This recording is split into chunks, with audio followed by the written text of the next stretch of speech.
Vamos a abrir nuestras Biblias en el libro de Efesios.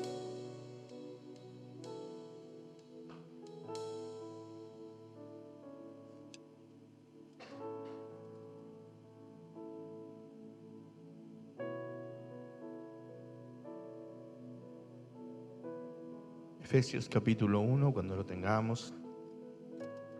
La gente de televisión también. Cuando tengamos.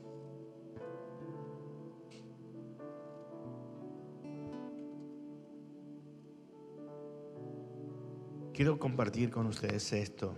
Efesios capítulo 1, vamos a leer los versículos 1 y 2.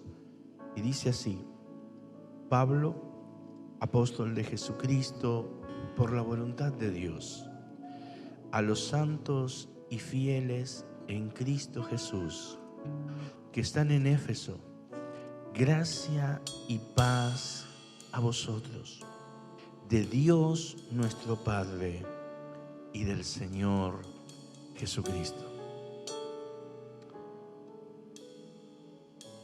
Permíteme hacer una oración. Padre, yo te pido que bendigas esta tu palabra.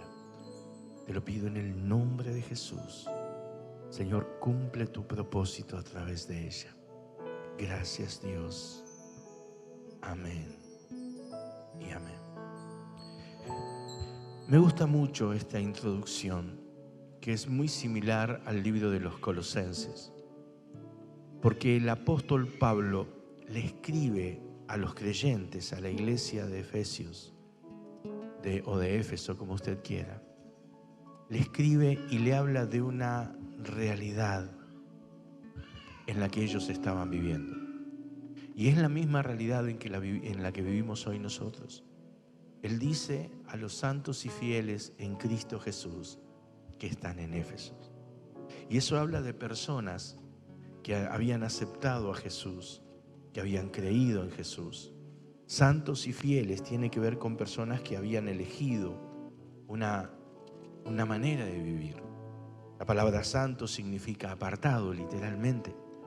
Cuando habla de santos y fieles, habla de alguien de apartado, alguien que entiende que fue llamado por Dios para un propósito y se aparta, se aleja de cosas que sabe que a Dios no le agrada.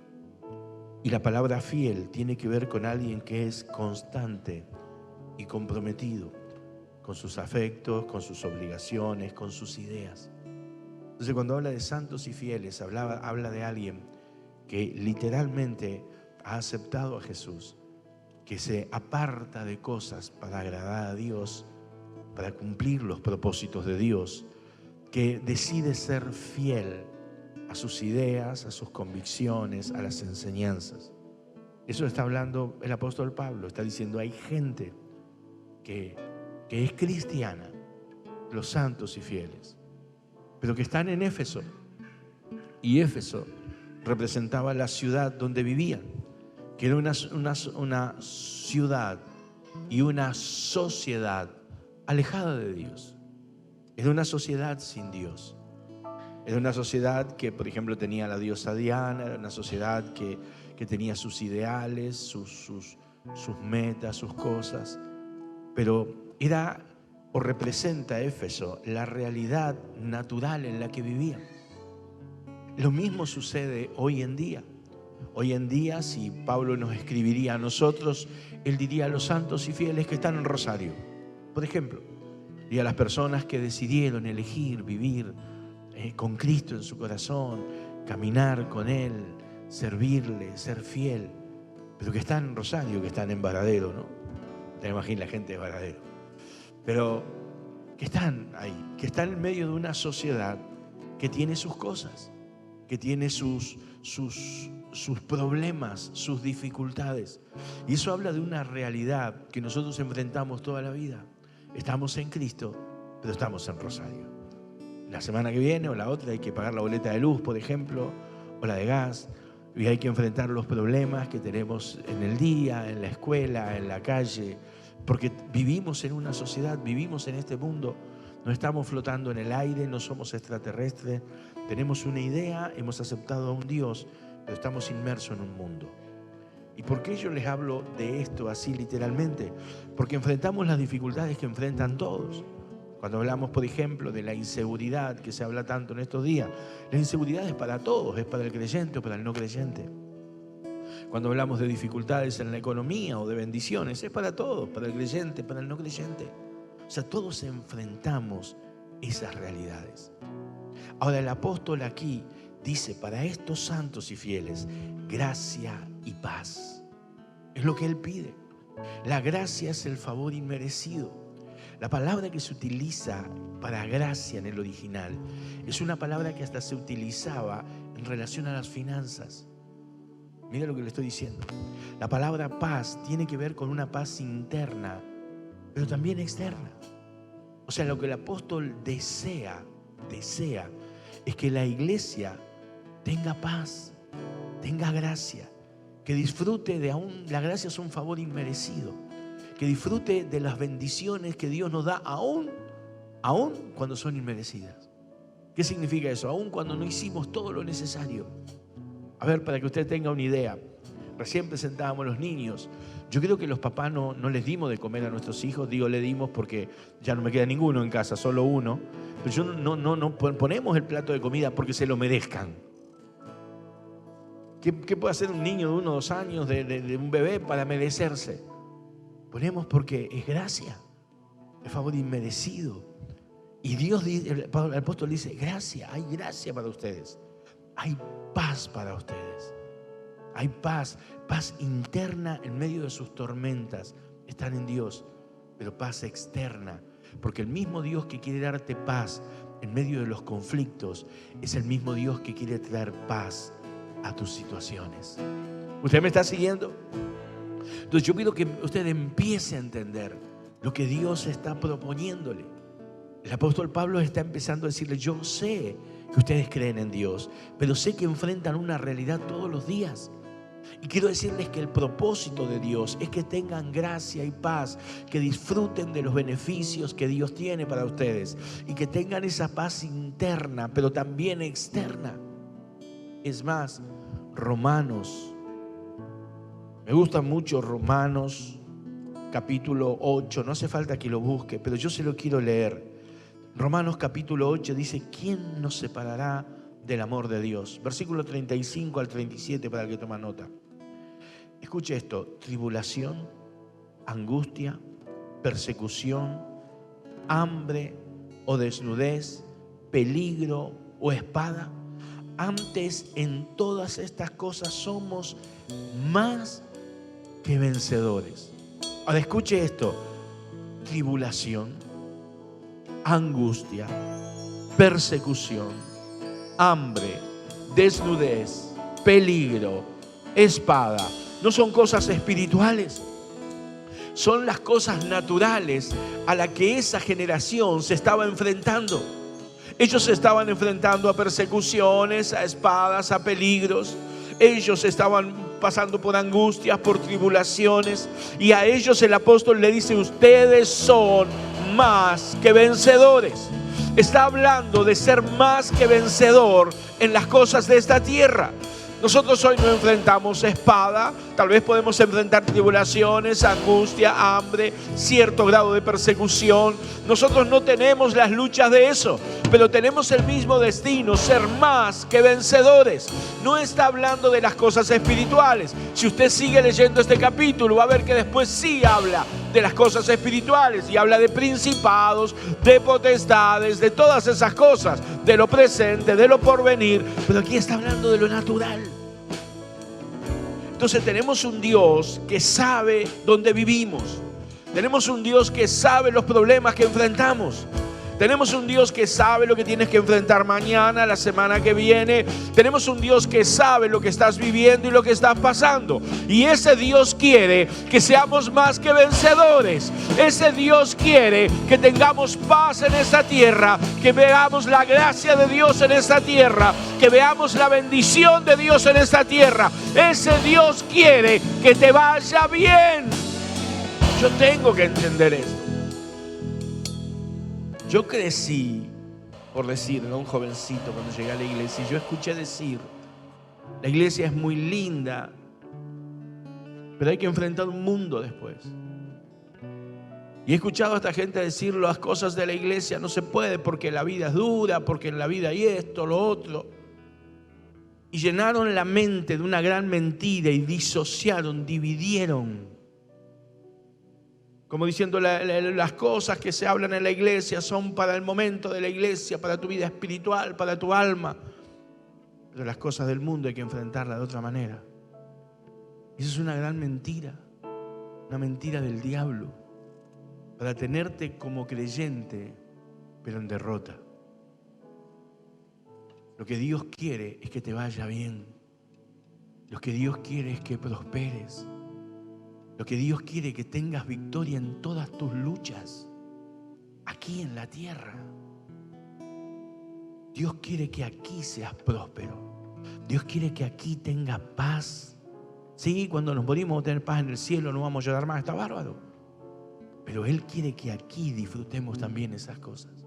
Y no estoy hablando de un evangelio sin problemas, porque te estoy leyendo tribulación, angustia.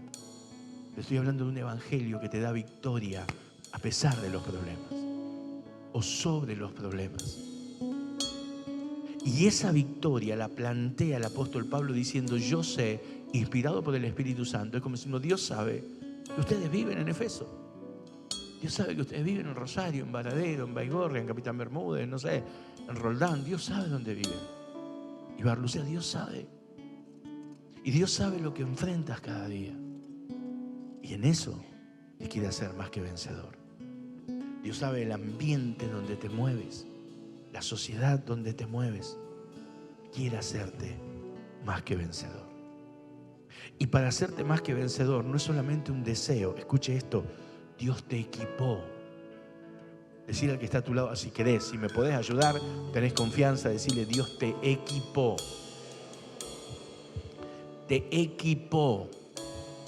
Es lo mismo que si vos, viene un electricista a arreglar un enchufe en mi casa y viene sin nada. Puede saber mucho, puede hablar bien, pero no tiene con qué. Pero en cambio viene otro que viene, abre su valija y tiene el destornillador que necesita, el buscapolo, los cables, las cosas. Está equipado. No son solo palabras, no son buenas intenciones. Dios equipó a la iglesia para vivir en este día. Amigos míos, Dios equipó a Avivamiento para vivir el tiempo que está viviendo. Dios equipó a la iglesia para estos días. Dios te equipó para los días que está viviendo. Dios te equipó para las cosas que están enfrentando.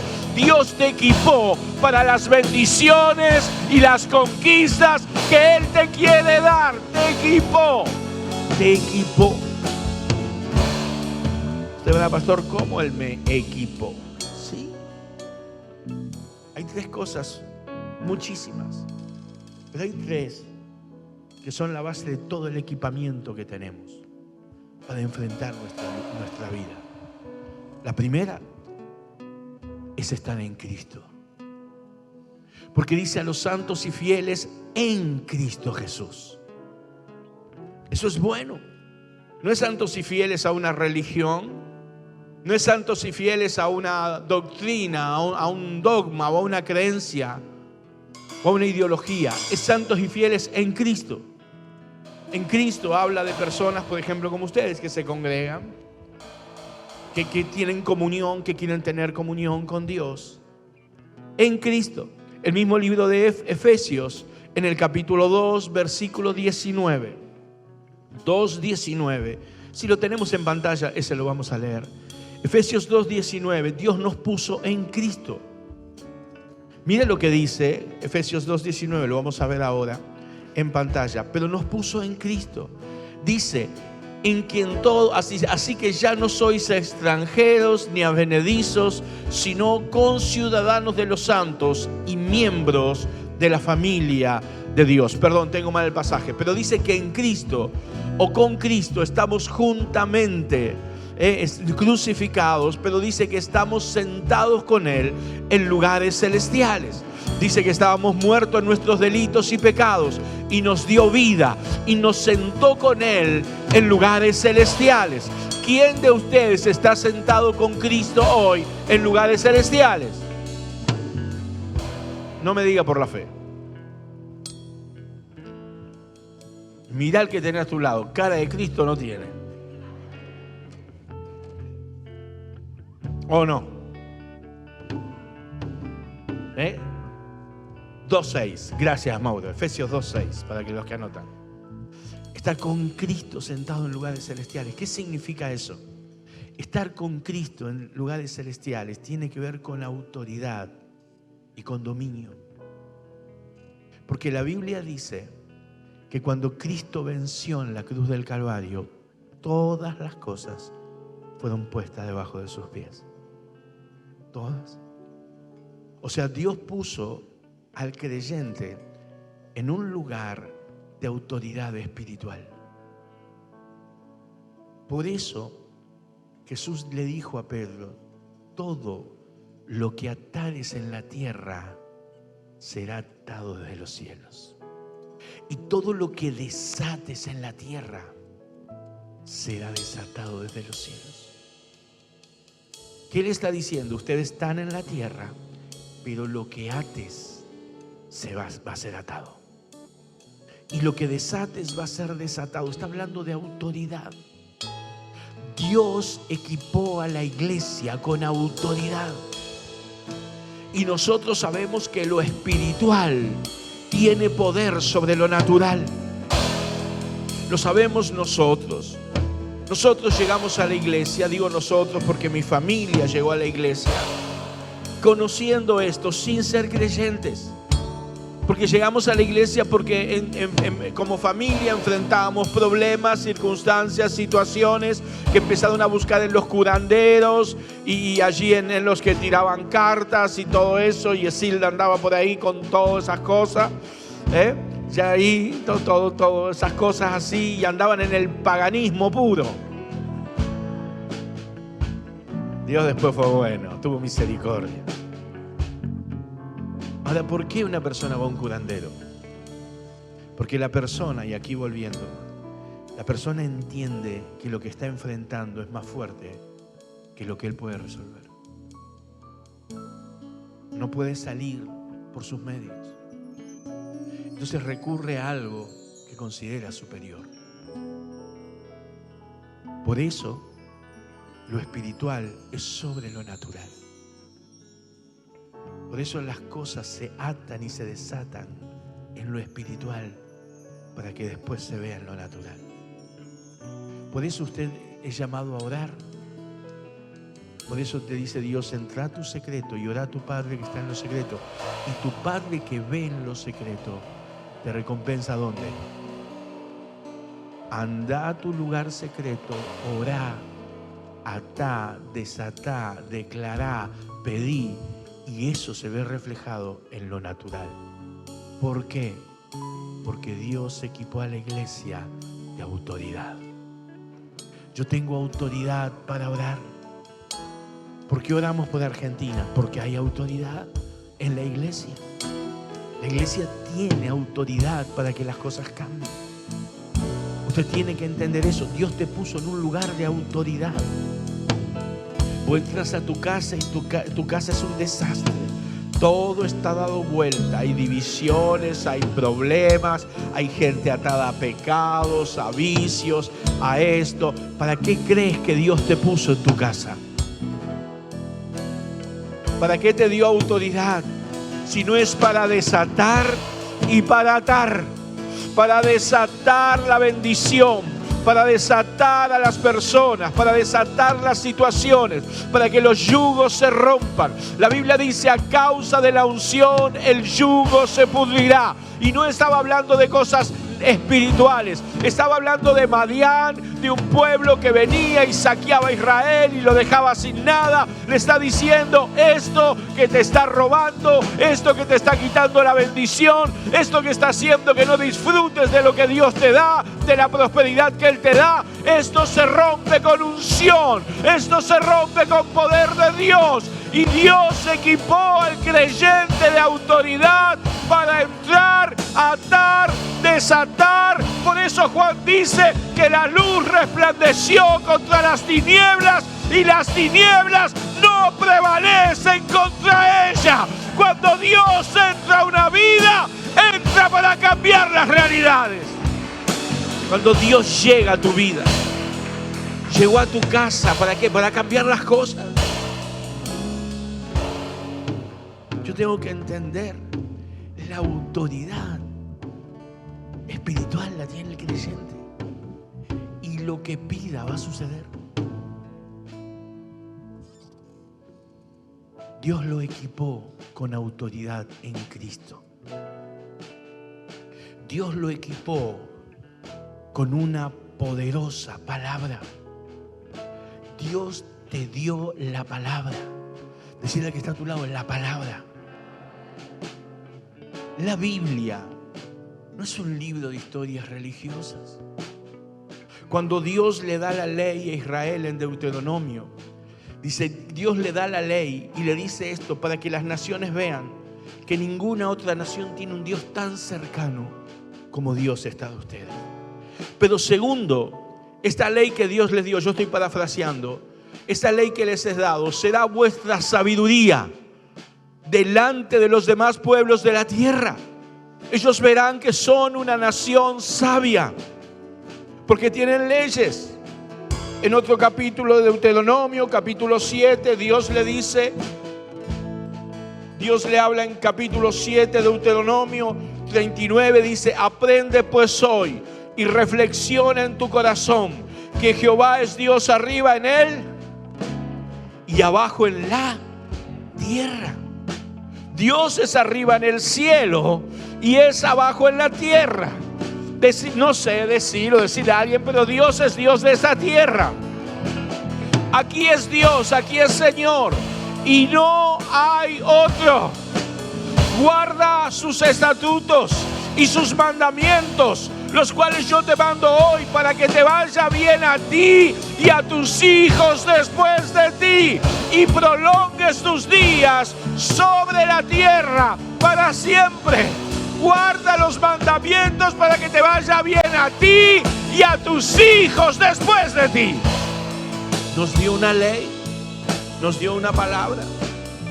La Biblia es el consejo de Dios para tener vidas felices, vidas prósperas, bendecidas. Ese es el consejo de Dios. La Biblia tiene principios, tiene enseñanzas. La Biblia tiene exhortaciones. La Biblia tiene promesas. Yo uso 4 colores para pintar esas cosas. Yo cuando veo una exhortación, un rojo. Un rojo. Sobre toda cosa guardada, guarda tu corazón, rojo. Tiene promesas. Jehová es mi pastor, nada me faltará. Verde yo. Las promesas mías van en verde. Tiene enseñanzas. Enseñanzas de Dios. Porque Dios es fiel, por ejemplo. Misericordioso. ¿Qué color? Amarillo. Y pongo sobre otras cosas el naranja. Sobre los principios. Guarda los mandamientos para que te vaya bien a ti y a tus hijos. Entonces, ¿qué le voy a enseñar a mis hijos? ¿Le voy a enseñar las cosas del mundo? ¿Para qué? ¿Para que viva como el mundo? ¿O le voy a enseñar los mandamientos de Dios? ¿Sabes? Nosotros tenemos que ser sabios en esto. Los mandamientos son para que nos vaya bien. A Josué le dijo, vas a meditar, vas a reflexionar en esto día y noche. O sea, te vas a poner a pensar en esto, cómo aplicarlo, cómo llevarlo a tu realidad.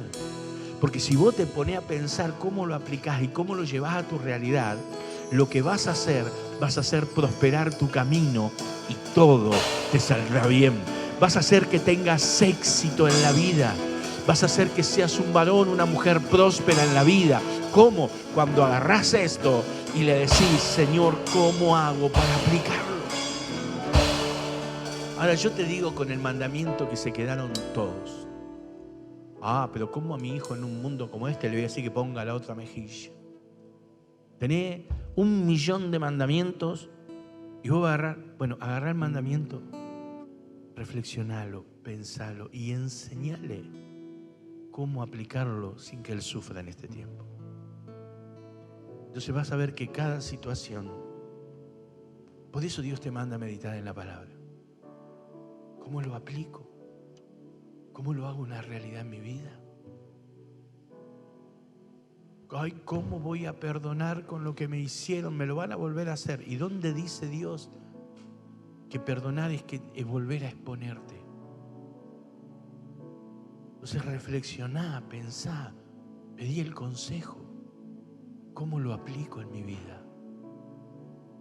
Porque esto te hace sabio. Yo un día, yo lo cuento siempre porque se nos peleaban los chicos, cuando eran todos chicos, todos seguidos, se nos peleaban. Y había dos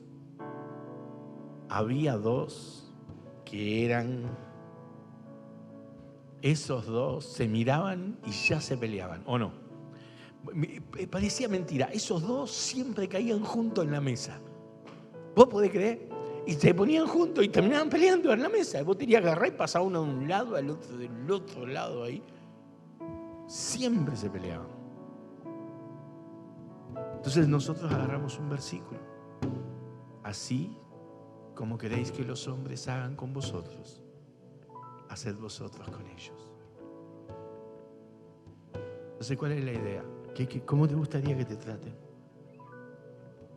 Pero lo que pasa es que me tumbó el vaso. ¿Y cómo te gustaría que te traten a vos si vos sin querer tumbás el vaso del otro? Hacelo de esa manera. No es tan difícil. Nos dio esta ley para eso. Por eso la meditamos. Por eso la aprendemos. Por eso la leemos.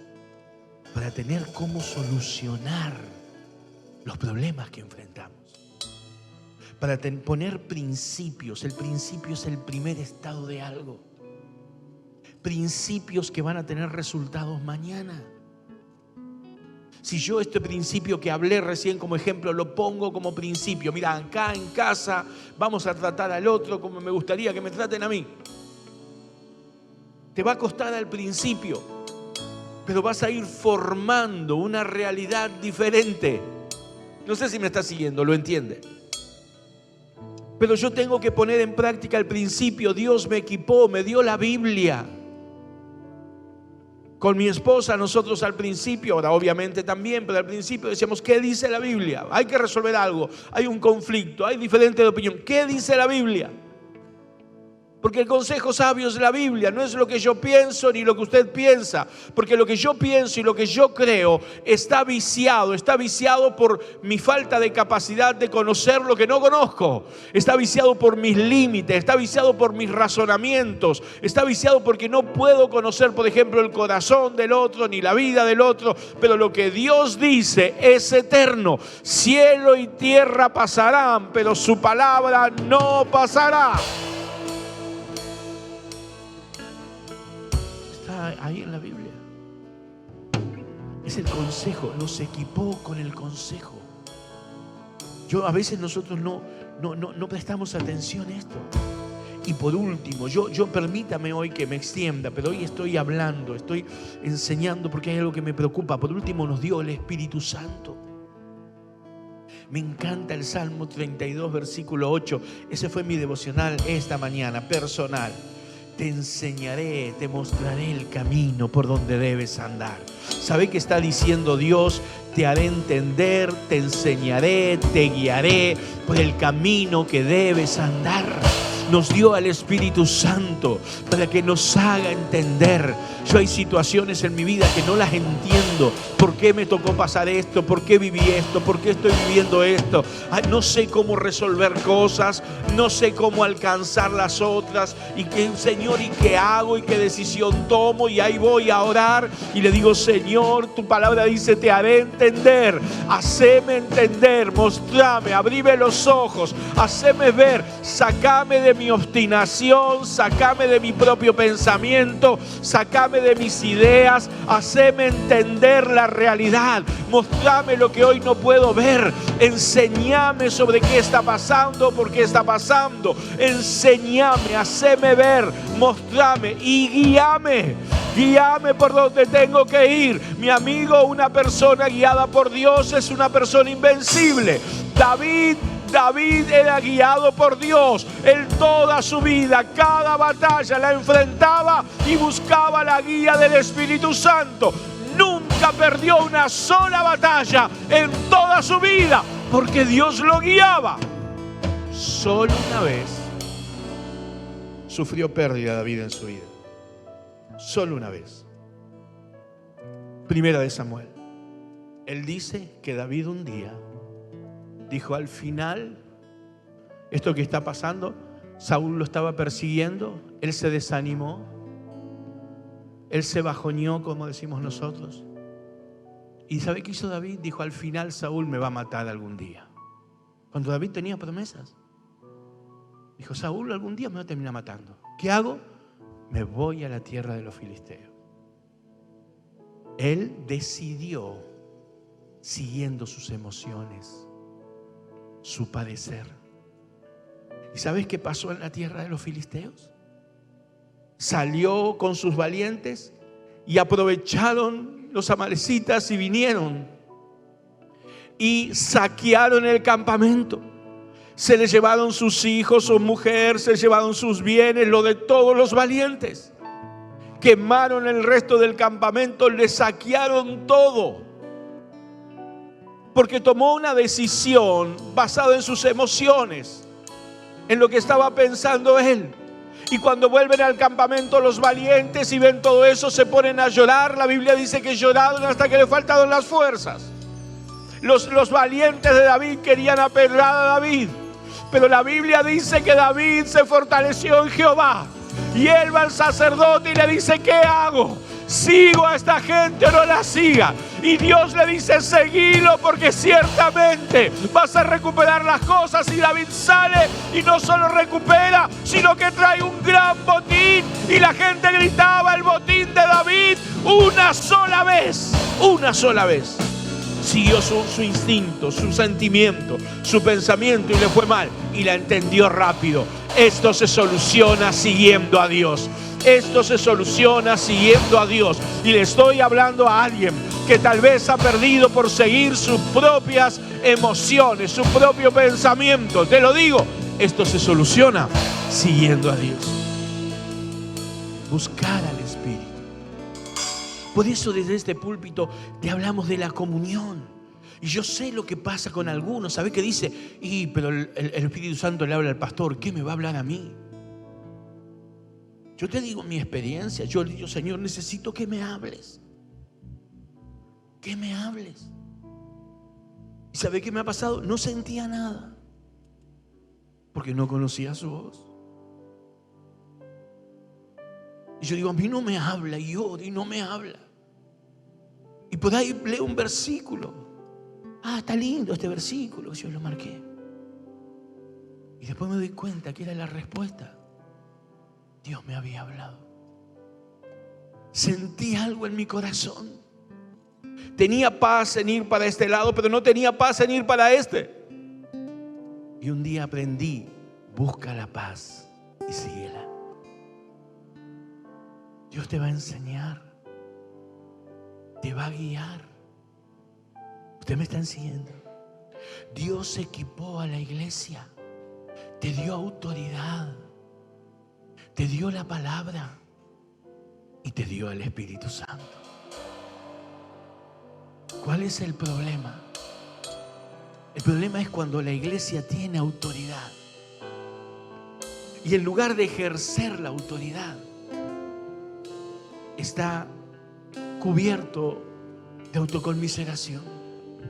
Y mira lo que me pasa. Y al final, y yo voy a la iglesia y mira mi casa, un lío. Y yo, mira, yo que voy, que sigo, y todos mi familia no se convierte ninguno. Y mira, voy a la iglesia, pongo mi diezmo, mi ofrenda. Y mira la crisis que estoy pasando, me cuesta avanzar. No puedo. Y nos deprimimos, nos quejamos, nos amargamos, pero no ejercemos la autoridad. No oramos. No plantamos guerra contra esas cosas. El problema es cuando tenemos el consejo bíblico, pero actuamos como nos parece. Un día emocionalmente estoy contento, bien, y vamos y conquistemos y hagamos. El otro día me deprimí y me quiero volver a ciclar.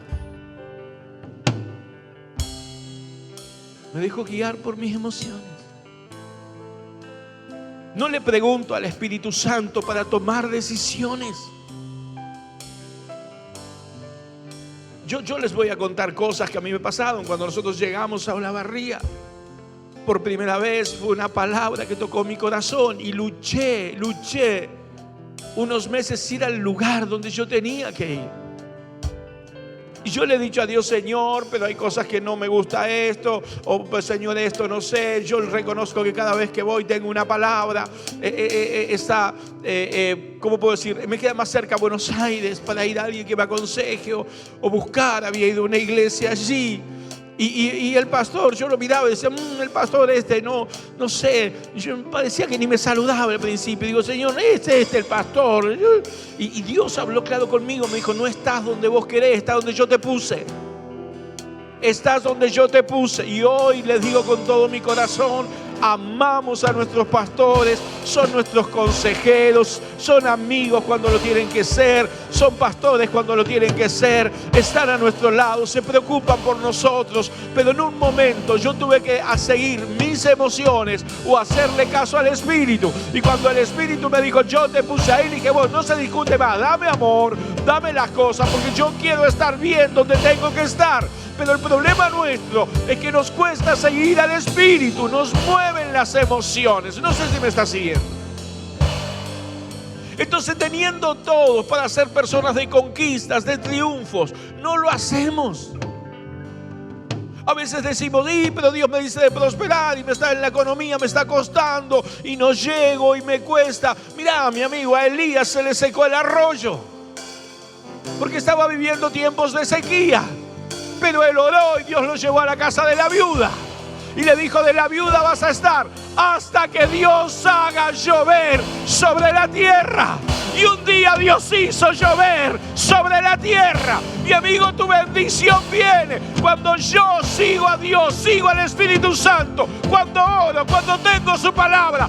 Más que vencedor, más que vencedor en todas tus luchas, más que vencedor. En medio de estos tiempos, más que vencedores. En medio de tus circunstancias, más que vencedores. Es más, a Israel se dio el lujo Dios de decirle: poco a poco te voy a dar la tierra, para que las fieras del campo no se multipliquen contra ti. Poco a poco, pero te la voy a dar entera. Toda la tierra será tuya, todo lo que te prometí. Iglesia, yo vine a decirte: más que vencedores. Estás en Rosario, en Varadero, en Baigorria, en Capitán Bermúdez. Vives los problemas de tu tierra, pero Dios allí te hará más que vencedor. Más que vencedor. Así que lo que tenemos que hacer es decir: Señor, yo tomo el equipamiento, yo tomo la autoridad. Sabes, tienes que desatar y atar, empezar a orar, a pedir, a echar fuera lo que no es de Dios, a reclamar la bendición de Dios. ¿Qué dice la palabra? Ahí nos sometemos.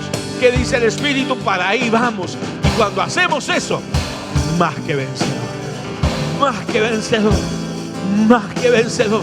Yo quiero orar hoy. Si alguien dice: yo quiero ser más que vencedor, ven a ese altar, porque Dios quiere cambiar tus realidades. Más que vencedor. Ese es tu destino.